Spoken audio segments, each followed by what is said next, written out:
नमस्कार, today headlines देख रहे सभी दर्शकों का स्वागत है। कार्यक्रम मेरी बात में आज हमारे साथ एक खास मेहमान सुजानपुर से 2012 में विधायक का चुनाव लड़ चुके हैं और राजनीतिक विरासत संभाले हुए हैं। इनके पिता विधायक रह चुके हैं। विनय महाजन हमारे साथ इस वक्त हैं।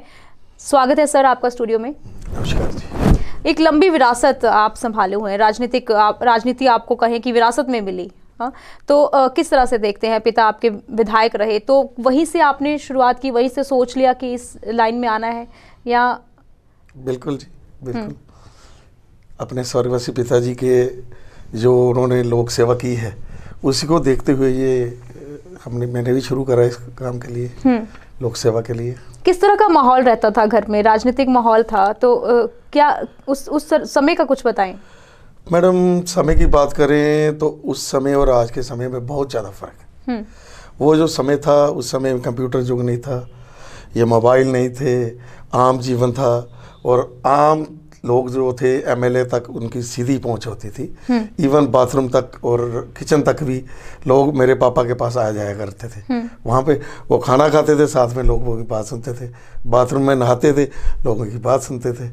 वहाँ हमने भी वैसा ही कुछ वो निश्चय लेके चले हैं और ईमानदारी से कोशिश करी है अपने लाइफ में भी लोगों की सेवा कर सके। पिता विधायक रहे आपके, उसके बाद आप भी काफ़ी समय से सरगर्म है राजनीति में। फिर भी जब एक बार चुनाव आप हार गए, उसके बाद दोबारा कांग्रेस हाईकमान ने विश्वास नहीं जताया आप पर। क्या थॉट उस वक्त आपके मन में रहा? देखिए मैडम, यहाँ तक मेरी बात है, मैंने 1980 में as a youth activist block youth Congress से अपना जीवन शुरू करा था पॉलिटिकल जी, और वहाँ से लेके पंजाब यूथ कांग्रेस का जनरल सेक्रेटरी तक रहा। In between general secretary Congress रहा और स्टेट में सेक्रेटरी भी रहा। बाद में 2012 में मेरे को टिकट मिला जी। टिकट हारने के जो कारण हैं इलेक्शन के, उसके कारण कुछ सारे दुनिया के सामने ही हैं। एक बागी कैंडिडेट के खड़े होने के कारण हम चुनाव हार गए। 2017 की बात है, ये पार्टी हाईकमांड का फैसला होता है। हम अपना काम कर रहे हैं, पहले भी कर रहे थे। उन्होंने जो देखा, उन्होंने जो अच्छा लगा, उन्होंने टिकट चेंज करा। जो आपकी हार का कारण था वो अब भी समीकरण वैसा ही बनता नजर आ रहा है। हर बार जब भी चुनाव होते हैं तो गुटबाजी कांग्रेस की सुजानपुर में बहुत मुखर रूप से सामने आती है। क्या कहेंगे आप कि पार्टी को एकजुट नहीं रख पाते वहां तक? देखिए मैडम, हर इलेक्शन का अलग सिनेरियो होता है। अब पार्लियामेंट का इलेक्शन होने जा रहा है, इसमें हम सब इकट्ठे हैं और मेरे को लगता है कोई इस समय दड़ेबंदी नहीं है सुजानपुर में और हम अच्छी लीड से सुजानपुर हल्के में कांग्रेस को जीत दिलाएंगे। लेकिन आपको लगता है विधानसभा चुनावों में जब बात आती है तो नरेश पुरी और अमित मंटू और विनय महाजन जो 3 धड़ों में बंट जाते हैं तो उसकी वजह से हर बार दिनेश सिंह बब्बू फायदा उठा ले जाते हैं? प्रीवियस में बात करें तो ऐसा हुआ है। आने वाले का वक्त ही बताएगा, है ना? तो उम्मीद रख रहे हैं आप इस बार टिकट? नहीं, देखो उम्मीद तो पॉलिटिक्स में उम्मीद तो हमेशा रहती है जी। मैं ये वो कहना चाहता हूँ, पॉलिटिक्स में एक एग्जांपल देना चाहता हूँ। नरसिम्हा राव जी जब 91 में, शायद आपका बर्थ ही उसके आसपास का होगा जी, पॉलिटिकली वो संन्यास ले चुके थे और राजीव गांधी जी की उस समय दुर्भाग्यपूर्ण दुर्घटना के कारण हत्या हो गई। उनकी मृत्यु के बाद कांग्रेस जब पावर में आना था, उनको बुला के प्राइम मिनिस्टर बनाया और उस समय उन्होंने पार्लियामेंट का इलेक्शन भी नहीं लड़ा था। तो ये पॉलिटिक्स में तो होता ही है। पॉलिटिक्स तो उतनी देर उम्मीद है जितनी देर आपका जीवन है। फिर भी आपको पूछे अगर कि 10 साल बाद कहाँ देखते हैं खुद को? मैडम, अभी मैं 54-5 में हूँ। अभी तो बीजेपी वाले 75 तक रिटायर करते हैं, कांग्रेस वाले तो करते ही नहीं। तो 10 साल बाद आप खुद को देख रहे हैं कहीं हाई पोजीशन पे? बिल्कुल, क्यों नहीं, इस बार भी उम्मीद रखते हैं हम। तो सुजानपुर की अगर बात करें तो क्या मुद्दे हैं, क्या समस्याएं ऐसी हैं जो आप समझते हैं कि अभी तक हल नहीं हो पाई? हाँ, ये बात है सुजानपुर में, क्योंकि पिछले 10 साल 12 साल बीजेपी का राज जब रहा, उस समय क्योंकि 5 साल मैं भी उनके साथ अपोजिशन में रहा, कोई इतना बढ़िया काम नहीं हो पाया जी। अब हमारी सरकार है, लगभग 2 साल हो गए हैं। अब आप देखिए पेप्सी का प्रोजेक्ट हमारे सुजानपुर में लगा है। धार ब्लॉक में टूरिज्म हब का प्रोसेस में है, सारा टेंडरिंग वेंडरिंग होने लगी है। विकास की बात कर लें, अभी लगभग सुजानपुर हल्के के 6 और 7 गांव में सुनील जाखड़ जी माननीय हमारे मेंबर पार्लियामेंट हैं और पंजाब अध्यक्ष भी हैं कांग्रेस के, उन्होंने 6 पार्क दिए हैं स्टेडियम वाले, जहाँ पे ऊपर जिम होगा। लगभग 9 करोड़ के लगभग सुजानपुर हल्के को मिला है, जिनमें से कुछ राशि आ गई है, कुछ आ रही है। और सुजानपुर सिटी को 1.5 करोड़ मिला है, धार ब्लॉक को 2.5 करोड़, सुजानपुर ब्लॉक को 2.5 करोड़। इसी तरह जो म्यूनसिपल कॉर्पोरेशन पठानकोट के गांव आते हैं उनको भी फंड्स मिला है। ये सिर्फ कागजी फंड होगा या कुछ वाकई में कुछ बदलाव देखने को मिलेगा जनता को? क्योंकि पेप्सिको की आप बात कर रहे हैं, जैसे कितना रोजगार लोगों को मिलेगा वहां से? देखो मैडम, मैं ये सोचता हूँ डायरेक्ट चाहे इतना रोजगार ना मिले, पर इनडायरेक्ट जो रोजगार है मैं समझता हूँ काफी ज्यादा फ्रूटफुल रहेगा। क्योंकि वो डेयरी और फ्रूट के जो प्रोडक्ट लेके आ रहे हैं, डेयरी का हमारे एरिया में, क्योंकि मार्जिनल फार्मर ज्यादा है हमारे एरिया में, उसके कारण मैं समझता हूँ उनको जो जिनकी अपनी ज़मीन है वो अपनी ज़मीन के साथ डेयरी का काम करें, तो उनका जो दूध हो रहे हैं वो वहाँ पे काफ़ी कंजम्पशन है। इसी तरह हमारा जो ऊपर वाली बेल्ट है, सुजानपुर की पहाड़ी बेल्ट है, वहाँ पे भी मार्जिनल फार्म है और वहाँ पे पहले भी ये काफ़ी बागवानी का काम है, वो वहाँ पे भी बागवानी को प्रोत्साहन मिलेगा। नहीं, टुडे हेडलाइंस ने ये मुद्दा उठाया था क्योंकि पेप्सिको वहाँ पर बहुत सारे पानी के बोर निकालने वाला है और उस वजह से कि आपको नहीं लगता कि ऑलरेडी वो जो एरिया है पानी की कमी से जूझ रहा है और ज़मीनें आपने ले ली वहाँ पर और रोज़गार आप नहीं दे रहे हैं डायरेक्ट, तो क्या करेंगे आप कि ये जो प्रोजेक्ट है कितना फ्रूटफुल रह सकता है आम जनता के लिए? देखियो मैडम, ज़मीन तो 20 साल पहले ली थी, अब तो काम होने जा रहा है जी, है ना जी। अगर वहाँ पे पानी की ज़रूरत है तो पानी तो यूज़ होगा ही होगा। अगर थोड़ा पानी यूज़ होने से लोगों को रोज़गार मिल जाता है, रोटी का जुगाड़ हो जाता है, तो मैं कहता हूँ बेहतर है। लेकिन जल संकट जो बहुत हम देख रहे हैं कि उसकी ओर बढ़ रहे हैं हम। देखिए, अगर इंडस्ट्री लानी है तो कुछ ना कुछ तो हमें झेलना पड़ेगा और ये तो पहले हो रहा है। 1-2 इंडस्ट्री आने से तो कुछ ज़्यादा तो नहीं हो जाएगा जी। जो कांग्रेस जब सत्ता में आई है तो स्मार्टफोन और बड़े सारे दावे, बड़े सारे वायदे कैप्टन सरकार की ओर से किए गए थे, अभी तक कुछ दिखाई नहीं पड़ रहा कुछ भी ऐसा। रोजगार के नाम पर भी बस सेमिनार्स लगाए जा रहे हैं, बच्चों को बुलाया जाता है और रोजगार भी उतना कहीं दिख नहीं रहा। क्या कहेंगे? नहीं मैडम, ऐसी बात नहीं है, रोजगार मिला है, डायरेक्ट भी मिला है, इनडायरेक्ट भी मिला है। लेकिन घर पर सरकारी नौकरी आज भी कैप्टन साहब जलंधर में रोजगार मेले में थे, खुद मुख्यमंत्री बैठे हुए हैं, लोगों पर सहन हो रहा है। नहीं, क्या आपको लगता है ये मिस स्पेल्ड था वहां पे कि घर घर सरकारी नौकरी दी जाएगी क्या, और क्लॉज निकाल दिया गया है? आप याद करिए, सरकारी नौकरी की बात नहीं हुई थी उस समय भी। आप हमारा मैनिफेस्टो देखें, उसमें बोला हुआ है, उस समय प्रधान थे ये अमरिंदर जी, उन्होंने बोला था हर घर में हम नौकरी देंगे, चाहे वो प्राइवेट हो या सरकारी। लेकिन ये मेंशन नहीं किया कि उस नौकरी में आपको 10,000 मिलेंगे या 8,000 मिलेंगे या 5,000 मिलेंगे। मैडम, नौकरी तो नौकरी होती है, 10,000 10 लाख की नौकरी है, वो तो आपकी एजुकेशन के हिसाब से मिलेगी जी। आप किस चीज के लिए, किस सीट के लिए। क्या आपको लगता है कि एजुकेशन का जो मुद्दा है ये विधायकों पर भी लागू होना चाहिए कि उनकी एजुकेशन के हिसाब से उनको सैलरी होनी चाहिए? क्योंकि सैलरीज बढ़ती जा रही हैं इधर विधायकों की और टीचर्स की सैलरी कम होती जा रही है, दूसरे लोगों की कम होती जा रही है। टीचर्स को भी सैलरी पूरी मिलनी चाहिए, इसके लिए हमारी गवर्नमेंट कर रही है। कैप्टन साहब ने कहा है कि हम जो कॉन्ट्रैक्ट बेस पे लोग लगे हैं उनको पहले रेगुलर करना है। तब तक बाकी लाठी चार्ज सही? नहीं, देखो स्टेप वाइज होता है, एकदम तो सब कुछ नहीं होना।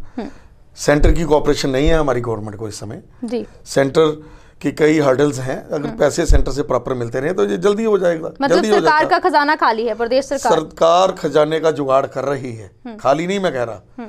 जो जुगाड़ हो रहा है तो रोजगार मिल रहा है, तो फिर रोजगार तो प्राइवेट सेक्टर में भी मिल रहा है जी। अगर आप हमारा मैसेज पहुंचा सके कि विधायकों की जो सैलरी उन पे कटौती कर दी जाए, 50% दे दें अपना।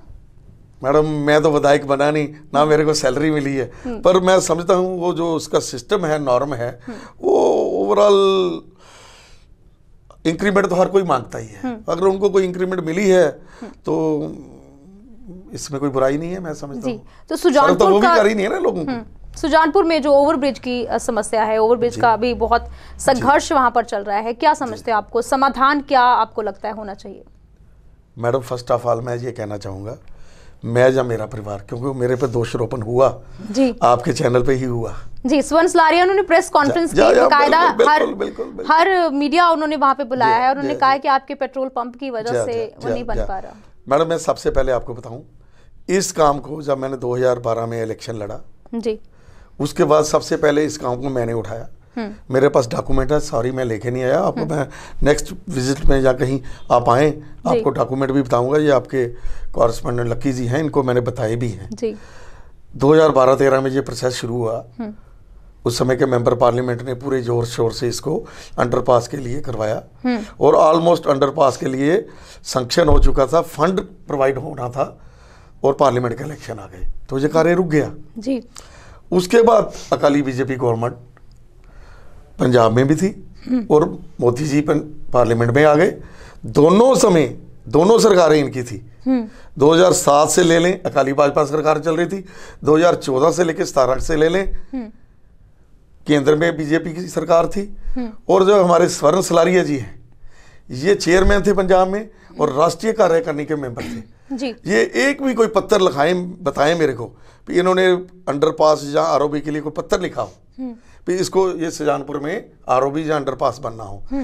अब जबकि जाखड़ साहब यहाँ के मेंबर पार्लियामेंट बने हैं, ये लोकल लोगों ने मेरे पास आए, हमने ही ये मुद्दा उठाया है। मैं चाहता हूँ वहाँ पे अंडरपास बने चाहे आरओबी बने, हमें कोई प्रॉब्लम नहीं जी। वहाँ पे लोगों को पैसे से मिलना चाहिए। ये बात मैं पहले भी आपके चैनल के थ्रू भी कह चुका हूँ, पब्लिकली पेपर में भी कह चुका हूँ।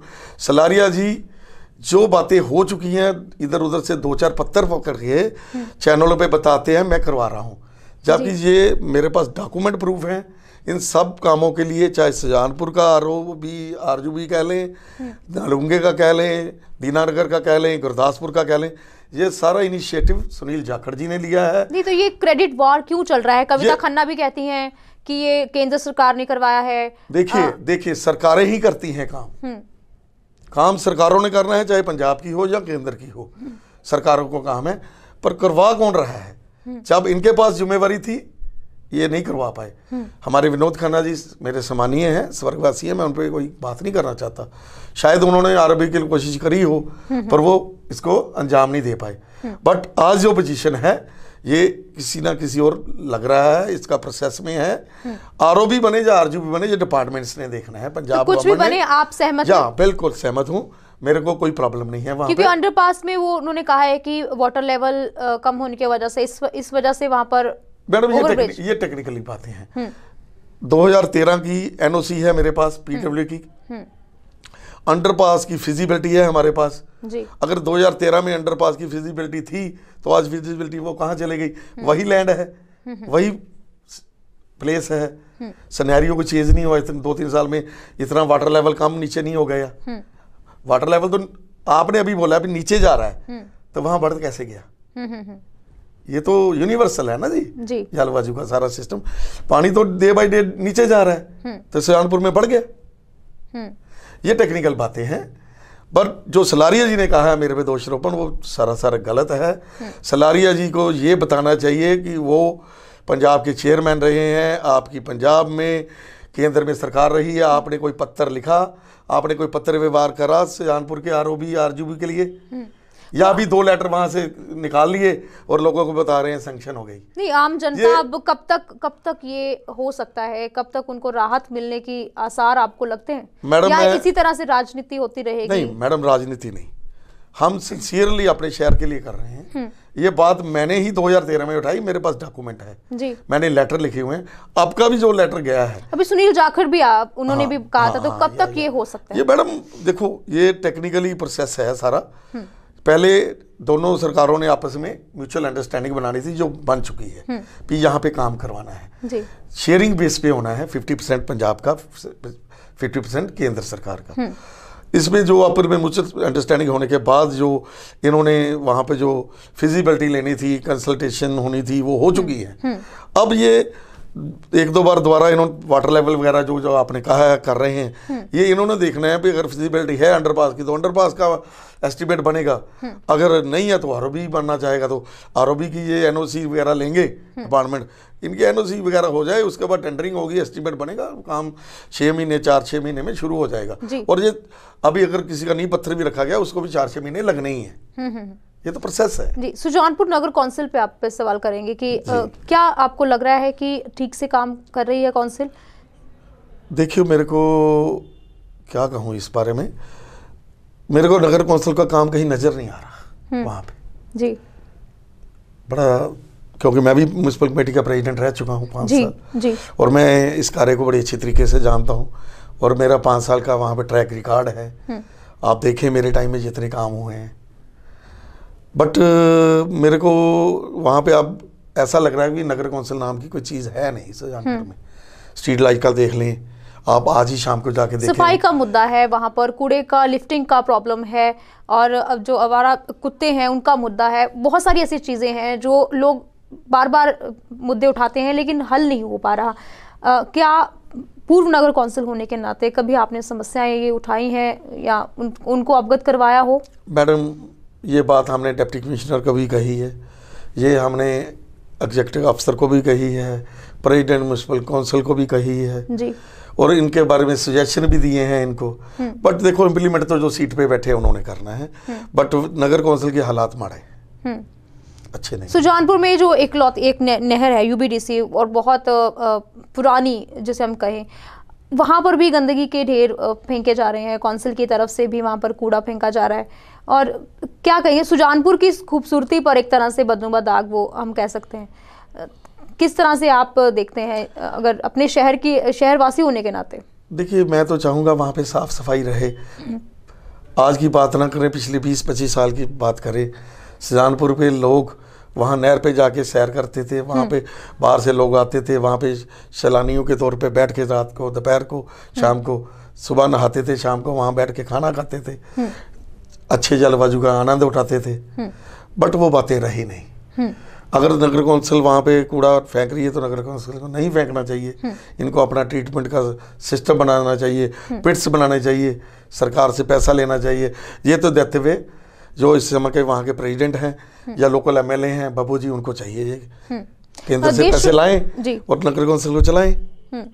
देश इस वक्त बहुत ऐसे हालातों से गुजर रहा है क्योंकि वॉर लाइक सिचुएशन बार बार कही जा रही है, और हमारे जो कई जवान हैं वो शहीद हुए हैं। क्या कहेंगे आपकी जो सुजानपुर में भी और कई जगहों पर भी खुशी मनाई गई कि जिस तरह से एयर स्ट्राइक करी, किस तरह से देखते हैं सबको? देखिए, पहले तो मैं जो पुलवामा में हुआ उसके लिए श्रद्धा सुमन भेंट करना चाहूँगा आपके चैनल के थ्रू। हमारी ओर से जो सरकार ने फैसला लिया है, एयरफोर्स ने जो एक्शन लिया है, मैं समझता हूँ बड़ा अच्छा एक्शन है, और इसको इसी तरह मेंटेन रखने की सरकार को ज़रूरत है। अपना जो प्रभाव है देश का, देखो पहले सबसे पहले हम हिंदुस्तानी हैं, बाद में हमारी कोई पार्टी है या हमारा कोई धर्म है। एक हिंदुस्तानी के नाते तो मैं चाहूँगा कि हमारी जो सरकार ने करा है अच्छा करा है, और जो आर्मी या फोर्सेस ने करा है अच्छा करा है, और ऐसा ही दबाव जो विरोधी हमारा जो मुल्क है वहाँ पे, क्योंकि आतंकवादियों को शरण मिली हुई है, उनको जो है इस पे कंट्रोल करना चाहिए।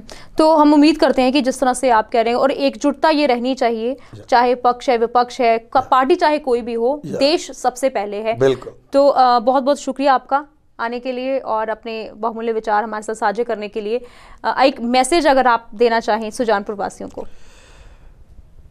मैं सुजानपुर वासियों को यही कहना चाहूँगा कि शहर की तरक्की में ज़्यादा से ज़्यादा योगदान दें, शहर की साफ सफाई की ओर ध्यान दें, और आपके चैनल के थ्रू मैं आज यहाँ बैठा मैसेज कर रहा हूँ, और आपका भी आभारी हूँ।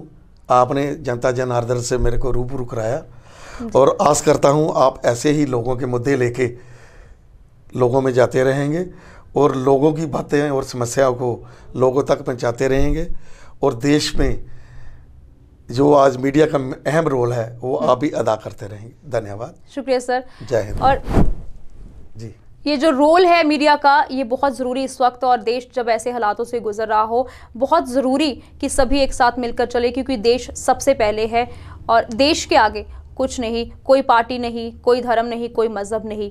एक नई शख्सियत के साथ फिर हाजिर होंगे, तब तक के लिए मुझे दीजिए इजाजत। नमस्कार।